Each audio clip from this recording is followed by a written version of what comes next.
আসসালামু আলাইকুম ওয়া রাহমাতুল্লাহি ওয়া বারাকাতুহু। পাশে একজন বাইকে দেখতে পাচ্ছেন। তো ভাইয়ের পেজের সমস্যা হয়েছিল। তো ভাইয়ের নাম কি? ভাই কোথা থেকে আসছে একটু জানতে চাবো। ভাই কি কারণে সমস্যা হয়েছে একটু জানতে চাবো ভাইয়ের কাছ থেকে। ভাই পরিচিত দিন প্রথমে। আসসালামু আলাইকুম। আমার নাম হচ্ছে মোহাম্মদ কামরুল হাসান। আর আমার আইডির নাম হচ্ছে ফেনী ব্রাদার। আর আমার আইডিতে একটা সমস্যা ছিল, তাই ওই কারণে বাইরের কাছে আসছি। আর একটা ইস্যু চলে আসছিল, সাসপেন্ডের ইস্যু, ওই কারণে বাইরের কাছে আসি, একটু পরামর্শ নেওয়ার জন্য আসছি।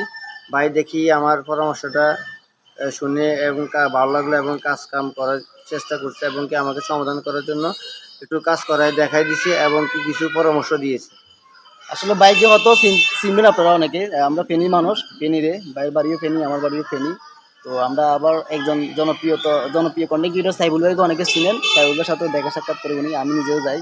তো যদিও আমি কাছে থাকার কারণে আমার কাছে আসছে সমাধান করার জন্য, কিন্তু হ্যাঁ, হ্যাঁ, আসলে হ্যাঁ। সাইবুল ভাই তো সময় থাকে না এসব ছোটোখাটো সমস্যাগুলো দেখার। কারণ উনি একজন জনপ্রিয় সেলিব্রিটি, উনি মাঝে মাঝে আসেন, অনেক অডিয়েন্স থাকে, সময় দিতে পারে না। তো বাইরের মূলত প্রোফাইল রিকমেন্ডেশনটা, ফেস রিকমেন্ডেশনটা সাসপেন্ড হয়ে গেছে। এখন পেজ রিকমেন্ডেশন কেন সাসপেন্ড হয়, এটা বিভিন্ন কারণ আছে। এক নম্বর হচ্ছে যদি আপনি কোনো সেক্সুয়াল কন্টেন্ট দেন, আনইউজুয়াল অ্যাক্টিভিটি কোনো ঘটনা ঘটান, আপনার ভায়োলেশন যদি থাকে, সেন্সিটিভ কন্টেন্ট যদি থাকে, এসব কারণে পেজ সাসপেন্ড হয়ে যায়। অনেক সময় আবার পেজ রিকমেন্ডেশন সাসপেন্ড হয়। তো আশা করি ভাই আমাকে বলছে, ভাই নিজে রিপোর্ট করছে 2-3 বার, কাজও নেই। তো আমি আজকে আবার নিজের হাতে আবার রিপোর্ট করলাম, দেখা যাক সমস্যার সমাধান করতে পারি কিনা। তারপরে যদি না হয় তাহলে এটা লাইভ সেট করতে হবে। তো আপনারা পেজ বা আইডি যেটাই চালান না কেন, এমন কোনো কাজ করবেন না যাতে পেজ সাসপেন্ড হয় বা পেজ রিকমেন্ডেশন চলে যান। কারণ পেজ রিকমেন্ডেশন যদি একবার চলে যায়, আপনি যতই সুন্দর কন্টেন্ট দেন না কেন, যত কোয়ালিটিফুল ভিডিও দেন না কেন, এটা মানুষের কাছে সাজেস্ট করবে না। কারণ হচ্ছে যে নতুন নতুন অডিয়েন্সদের কাছে সাজেস্ট কখনো করে যখন আপনার পেজ বা আইডি রিকমেন্ডেশন ওকে থাকে। রিকমেন্ডেশন যদি ওকে না থাকে, আপনার মানে ভিডিও কখনো সাজেস্ট হবে না, ভাইরাল হবে না। তো আমি বাইকে কিছু পরামর্শ দিছি, মানে কোন কোন ভিডিওগুলো দেওয়া যাবে না, কি কি কাজ করা যাবে না। তো আপনাদের যাদের এই সমস্যা হয়েছে, অবশ্যই আপনারা ফেসবুকের কাছে রিপোর্ট করবেন প্রাথমিক পর্যায়ে। রিপোর্ট যদি করার পরও যদি সমস্যার সমাধান না হয়, তারা কাছে আসেন, প্রয়োজন আমার কাছে একজন সমস্যা না, দূর দূরান্ত থেকে আসা সম্ভব না। আর একটা বিষয় হচ্ছে, বর্তমানে ফেসবুক এখন অনেক আপডেট নিয়ে এসেছে।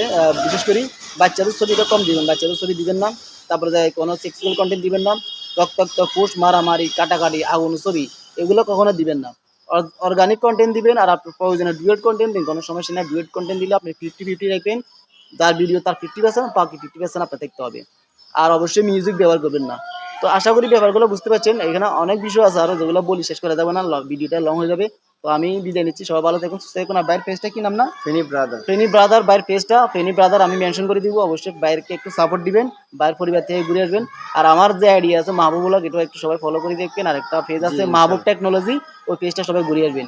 সবাই ভালো থাকবেন, সুস্থ থাকবেন। আসসালামু আলাইকুম।